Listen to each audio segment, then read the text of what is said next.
হবে না। বিচারককে লাল বাতি চাপার বিষয়টা ভুলিয়ে দিয়েছে কে?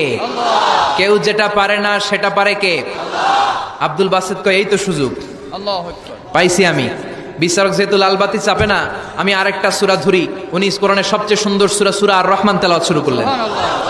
উনি উনার গলায় আল্লাহ যত সুর দিয়েছিলেন সব সুর, দরদ, আদর ঢেলে দিয়ে সুরের ঝংকার তুলে পুরো কনফারেন্সকে মাতিয়ে দিলেন। 15 মিনিট হয়ে যায়, বিচারক লাল বাতি চাপে না।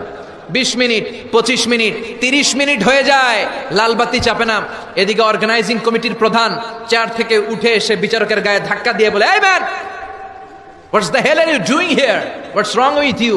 Y aren't you pressing the red button? লাল বাতি চাপোস না কেন? ওরে ধাক্কা দেওয়ার পরে বিচারক ভূত দেখার মতো চমকে উঠছে। কি? হ্যাঁ, লাল বাতি।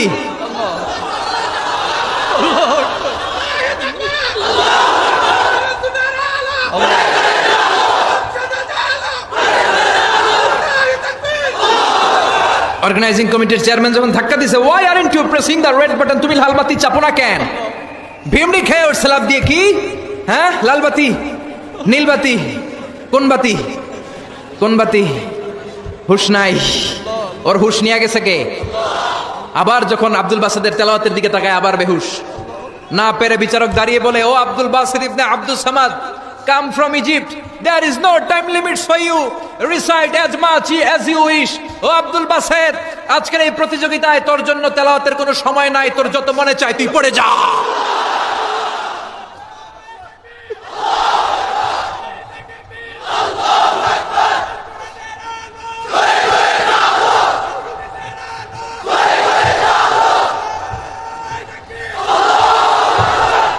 চল্লিশ মিনিট সময় ধরে গোটা মুসলিম বিশ্বের অহংকার, মিশরের সবচেয়ে বড় কারি আব্দুল বাসেদ ইবনে আব্দুল সামাদ গলার সব দরদার সুর উজাড় করে কনফারেন্স রুমে সূরা আর রহমান তেলাওয়াত করলেন। কনফারেন্স শেষ হলো, ওই বিচারকের বিরুদ্ধে মামলা হলো 3টা। কয়টা? যেহেতু আন্তর্জাতিক কম্পিটিশন, আন্তর্জাতিক আদালতে মামলা, সুইজারল্যান্ডের দি হেগে মামলা। হ্যান্ডকাফ পরিয়ে বিচারককে নেওয়া হয়েছে। মাননীয় আদালত বলে, why made you partiality between the books? You have given to Bible 10 minutes. You have given to Srimata Bhagavata Gita 10 minutes. You have given to Tripitaka 10 minutes. Why have you